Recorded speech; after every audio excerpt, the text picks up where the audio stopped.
Bill Sindelar, and you're watching Blister, the show that shoves the action right down your throat and keeps you coming back for more. We're coming to you from Meltdown Comics in Los Angeles, California, and today's show is going to leave you with anything but a bad taste in your mouth. We'll take a bite out of Jurassic Park Operation Genesis, chomp down on Dynasty Warriors 4, and sink our teeth into unlimited Saga. Plus, we'll get reloaded with Donkey Kong Country, spend a hot minute with Alter Echo, and dig into Viewtiful Joe. But first, we're headed to the Mass Tent and Delta Force Black Hawk Down. This third-person action title takes us back to 1992 when the Jerky Boys began their career and the Cinderella was shaken into a pocket full of kryptonite. It was also a volatile time in Africa when American troops were sent to Somalia on a humanitarian mission that went bad. If you ever wanted to experience life as a member of the Special Ops Unit, strap yourselves in and hang on.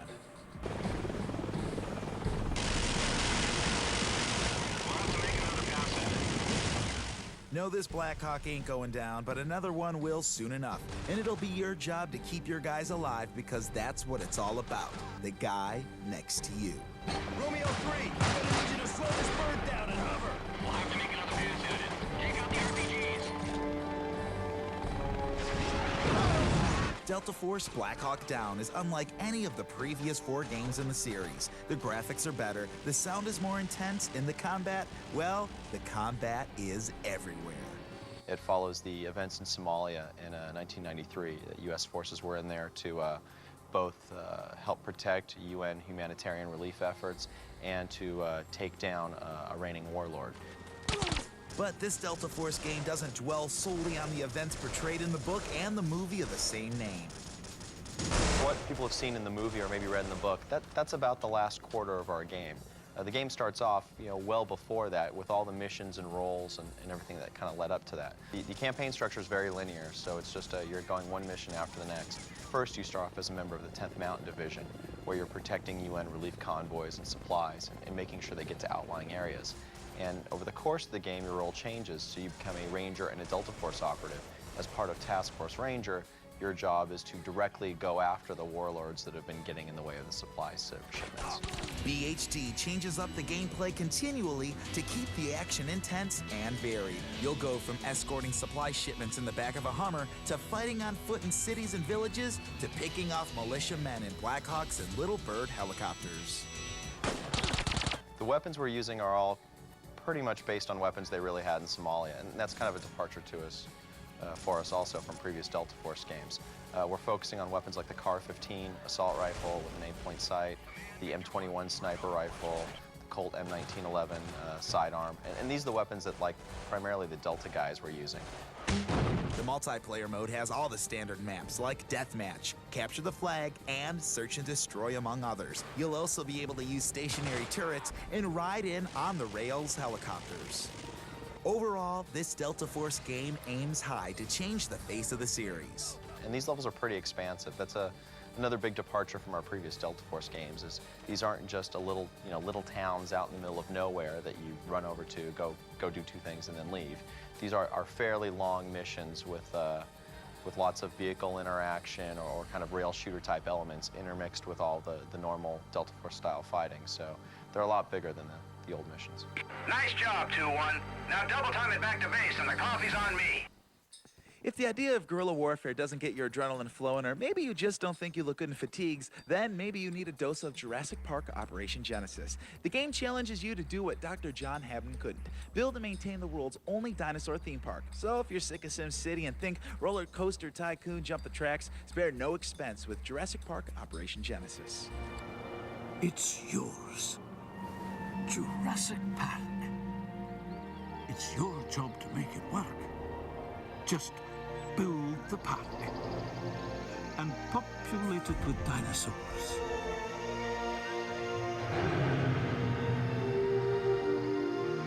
Back in the early 90s, the movie Jurassic Park stirred a citywide debate about 2 things: the moral implications of scientifically creating dinosaurs and Jeff Goldblum. It also made a truckload of cash, rare for a Steven Spielberg movie, don't you think? Well, since that time, Jurassic Park has never left us, showing up in movie sequels, designer jeans, and a number of video games. But now, Blister fans, my dear Blister fans, welcome to Jurassic Park Operation Genesis. Jurassic Park Operation Genesis is a world-building game along the lines of a roller coaster tycoon or sim theme park that takes the Jurassic Park license and puts it into an area where it's never been before, which is building and running your own Jurassic Park and giving you the chance to create the ultimate dinosaur theme park. A chance to create my own dinosaur theme park? Well, curl my hair and call me Goldblum. That's exactly what I've been waiting for. The storyline in Jurassic Park is very much open-ended and open to interpretation by the gamer themselves. Spared no expense, I see. You can build anything you want in this game, from dinosaur hatcheries to ranger stations to mountains to lakes, and if you feel the need for a burger, a snack shop. But let's say that you don't feel the need for a tasty burger. Let's say tough security isn't your main objective in the game. The dinosaurs can break loose out of their enclosures in the game. There's different sorts of disasters that can happen or different types of park building errors that you can do. You can put up low security fences to hold in a giant T-Rex or a Spinosaurus. You can build a dinosaur hatchery right out in the middle of the park. I told them to put locking mechanisms on the doors.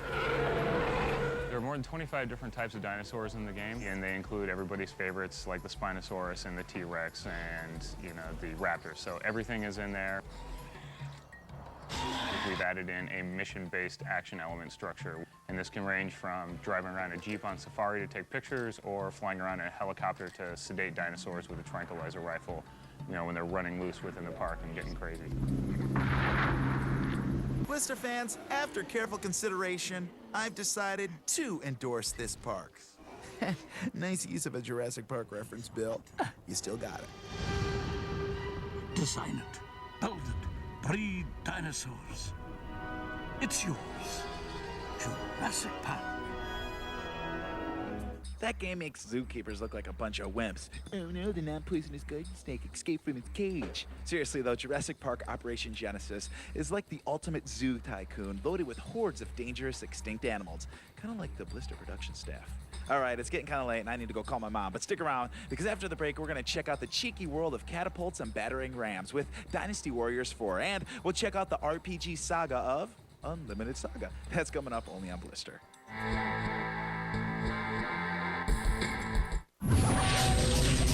Blister expansion pack.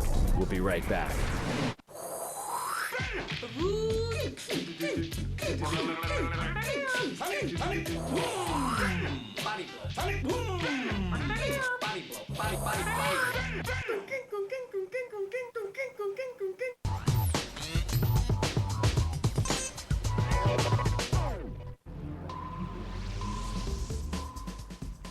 Here's what's happening on Pulse. Money may not grow on trees, but for Star Wars Galaxies players, it's readily available. For a price, of course.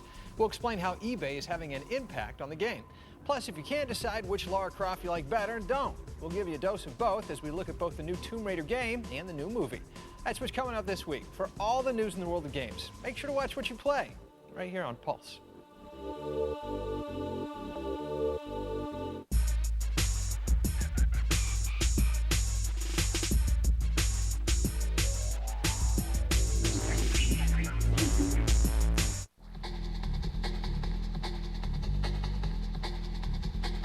Welcome back to Blister. I'm Bill Sindelar. We're coming to you from Meltdown Comics in Los Angeles, California. Now, if you're like me, then you're a Scorpio and you enjoy kicking ass and taking names. But you're also probably a big fan of the movie Braveheart and the Chinese Jin Dynasty. I mean, come on, who isn't a fan of the Jin Dynasty? Luckily for us, there's a game that lets you relive some of the more hack and slash moments of Chinese history. Dynasty Warriors 4 is all about fast-paced, high-intensity action. And if you've played any of the previous 3 games in the series, then you know exactly what I'm talking about. So plant your butt in the catapult and man the battering ram, because you won't find a welcome wagon where we're going.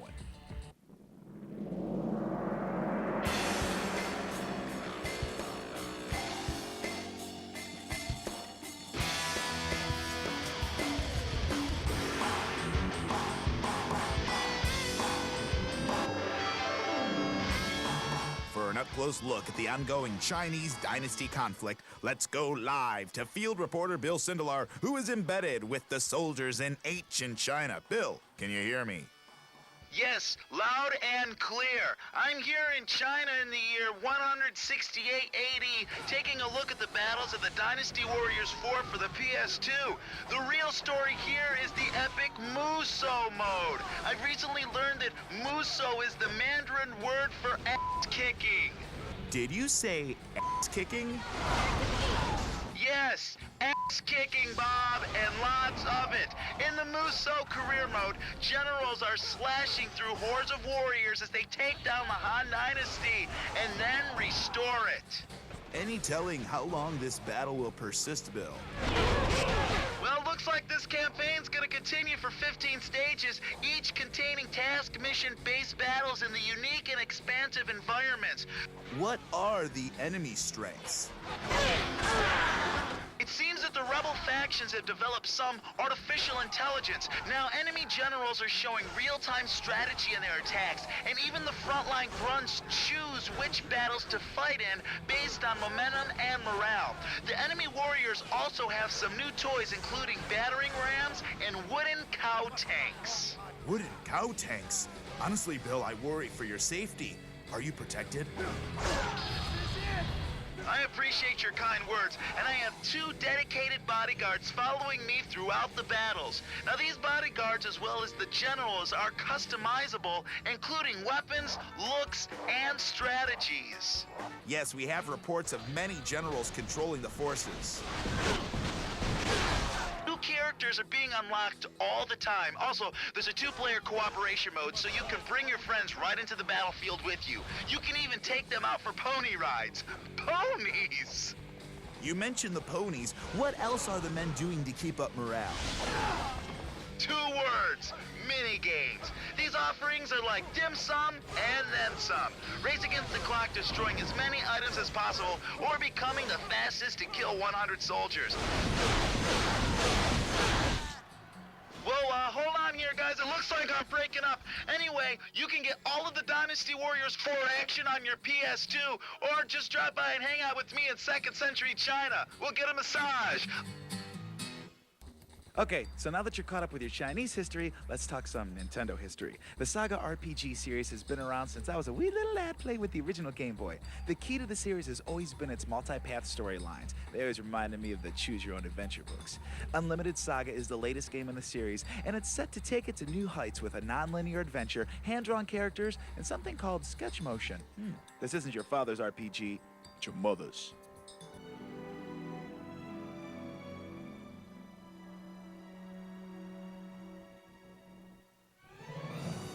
Like the silver medal is to gold, what cheddar is to Swiss, what will is to grace, so is the Saga series to Final Fantasy. Always a distant second, not as popular, but with an elite highbrow following to make even the Cinderlord jealous.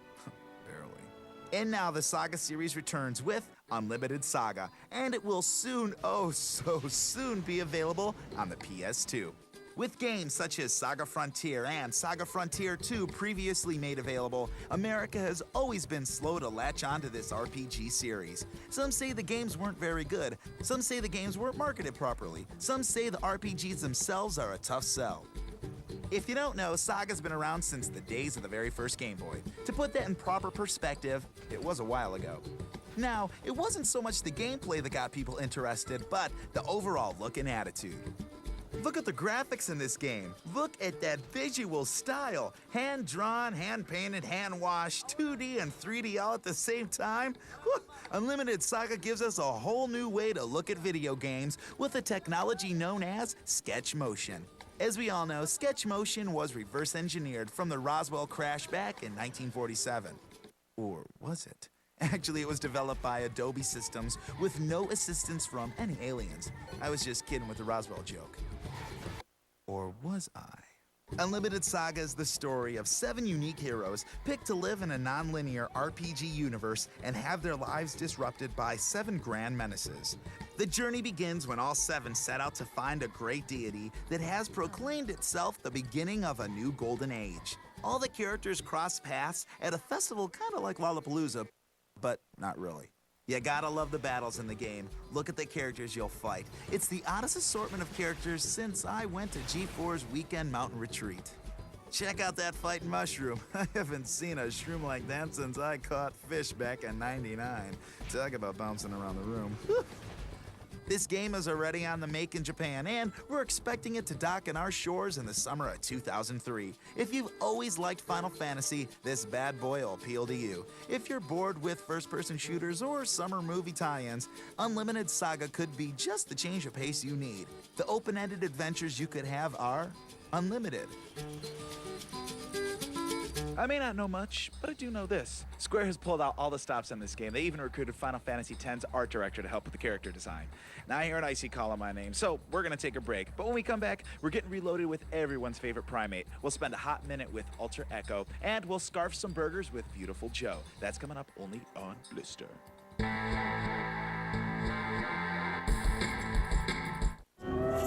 I mean, it's just a job after all, isn't it? Some people deliver the post, I jump over rivers and fight tigers. People think that's easy. They don't see all the bloody time I spent coaching these lads through training mode. Once this little bugger from Cleveland couldn't get me out of an alley, then left me on pause for 12 hours. I mean, how hard is it to press reset before you turn me off? Paramount Pictures presents Lara Croft, Tomb Raider: The Cradle of Life in theaters everywhere July 25th, rated PG-13. Hello, I'm Howard Scott Warshaw. I did Yar's Revenge, Raiders of the Lost Ark, and E.T. What did I do for video gaming? Yar's Revenge is one of the top games of all time. E.T. is the worst game of all time. Know your history. G4. It's TV for gamers.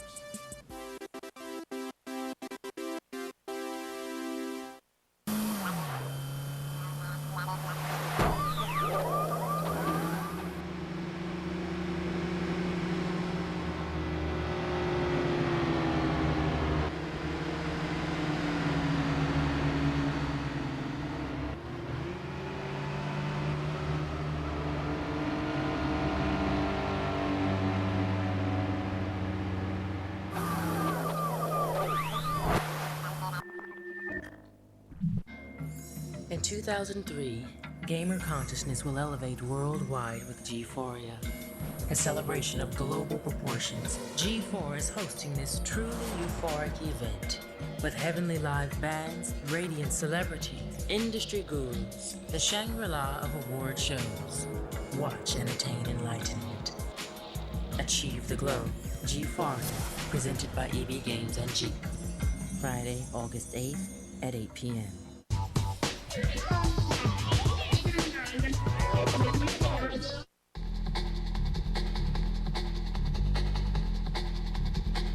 Welcome back to Blister. I'm Bill Sindelar. We're here at Meltdown Comics on Sunset Boulevard in Los Angeles, California.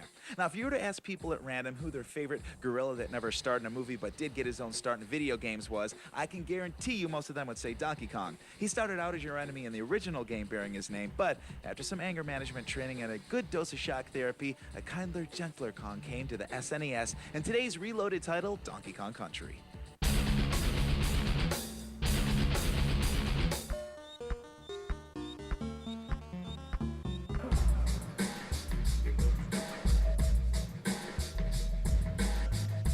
Before GoldenEye shot up the charts on the Nintendo 64, developer Rare became Nintendo's golden boy on the Super NES with their hit platformer Donkey Kong Country. Released in the waning days of the 16-bit era, Donkey Kong Country proved that gorgeous sprite-based graphics and good old-fashioned jump and bump gameplay could still compete with the newfangled 32-bit systems and their fancy pants polygons. This is an all-Kong affair with Candy Kong, Crazy Kong, the ever-cantankerous Cranky Kong, and the Sindelar Kong, my personal favorite. But unfortunately, I was kicked out of the family. It's like an ugly story, and I just don't want to go there, okay? Anyway, the most important member of Donkey Kong's family is the spunky P. Diddy Kong. He's always Donkey's favorite. Diddy joined Donkey Kong on his quest to rid the countryside of evil Kremlings. Man, those nasty Soviets were everywhere back then. Those lizard guy baddies nabbed a precious stash of bananas from the Kongs, and there's nothing that can irritate a Kong more than stealing his bananas. I should know, okay? In search of the elusive banana horde, that oh-so-sweet banana horde, gamers could build control of both Donkey Kong and Puff Diddy Kong. Need to jump that wide gap? Use Diddy to leap over it with ease. How about that hard-packed splotch of dirt? Donkey Kong's strength could easily smash it open. Couple that with some wild rhino, ostrich, or swordfish riding, and you had one heck of a party. But they never invited me to their parties, not after the banana incident. All of this combined to make Donkey Kong Country one of the most memorable games to come out of the 16-bit era. Now if only Donkey Kong would return my phone calls. Now imagine if you combine the morphing monsters of the Thing with the time-altering fun of Blinx the Time Sweeper. The result would be Alter Echo, a game that's set in the sci-fi future. Now keep your eyes peeled because we're gonna spend only a hot minute with Alter Echo. Echo, Echo, Echo. It's time to get hot, baby. Blister hot, as in the Blister Hot Minute. And this time we're gonna take a look at the kick-ass morphing combo mayhem, Alter Echo. Before we dish the goods, allow myself to introduce Nevin, an ordinary guy thrown into an extraordinary situation. On a planet rich with a substance called multiplast, an evil no-goodnik learns how to manipulate the biogoo and attempts to use it to alter time and take over the planet. Enter Nevin. The military stuffs Nevin into a prototype power suit that allows him to shapeshift into 3 different forms: a sword-wielding warrior, a gecko on steroids, and a powerful mech. Once Nevin's juice meter is built up, a grid screen pops up, and you must keep your icons moving in time with the little white line. If you miss a beat or overlap your icons, the combo is complete, and you will be taken to another screen to watch Nevin unleash his unique combo attack. Man, that was hot, and there's more where that came from in the form of Alter Echo.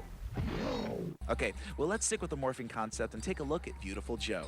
This cel-shaded side-scroller is from Capcom, the company that brought us the Resident Evil series and a slew of other great fighting games. You start the game off as regular Joe, but at certain key moments in the game, you'll be able to transform yourself into Viewtiful Joe, a superhero of sorts who you just have to see to believe. So, let's just see it already. Meet Joe from the block. Don't be fooled by the lack of socks that he's got. He's just Joe from the block. But Joe is far from average, you see. Beneath that beautiful exterior, Joe has a beautiful superhero inside of him just waiting to get out. Meet Joe from the block. Viewtiful Joe. You want some? Well, come and get it. Storyline is just a regular Joe named Joe, by chance, is at a movie. He's a big Captain Blue fan who's a big superhero. He takes his girlfriend to a movie, and all of a sudden, the evil guy, Captain Blue's nemesis in the movie, comes out of the screen and pulls Joe's girlfriend into the movie. And so Joe freaks out and says, I gotta get in there and save her. And so he jumps in, and all of a sudden he meets up with Captain Blue and becomes his own little superhero.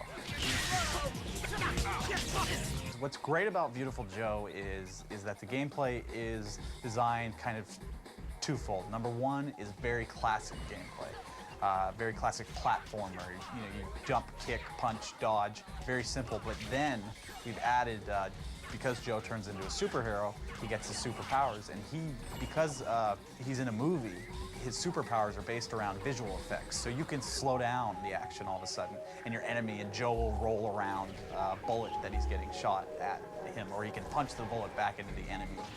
He just has an unlimited amount of things that these powers let him do in the game. At the start of the game, Joe is just an average Joe, but soon he becomes beautiful in a way that only the Cindelar can become.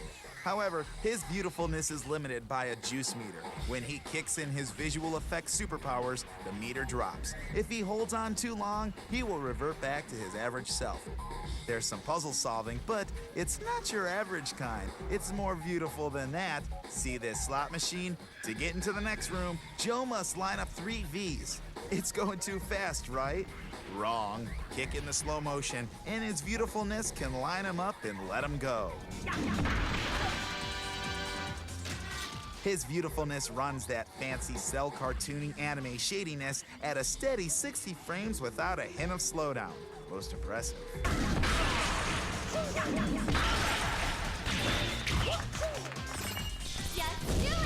Just do it indeed. It's a beautiful morning. A beautiful Joe to be. If you're the type of person that's easily impressed by amazing visuals, well, Viewtiful Joe is probably gonna make your head explode, but in a good way. Now, what makes your head explode? Well, whether it's graphics, soundtrack, gameplay, or whatever, I want to know. And you can let everyone else know by logging on to our website at g4tv.com/Blister. Well, now that's all the time we've got for this edition of Blister. I'm Bill Sindelar. We'll see you next time. Get on out of here. Go, go, get out. Welcome to Blister. I'm Bill Sindelar. Welcome to Blister. I'm Bill Sindelar. The show. Welcome. I'm Bill Sindelar. I don't even know what I'm saying anymore.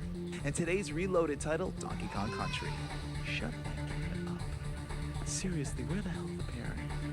It was pretty amazing seeing Donkey Kong as a good guy in the game, but what was more amazing is that little kid is still yelling. This has been like a half hour. There's that man. I'm about to go talk to him about his girl.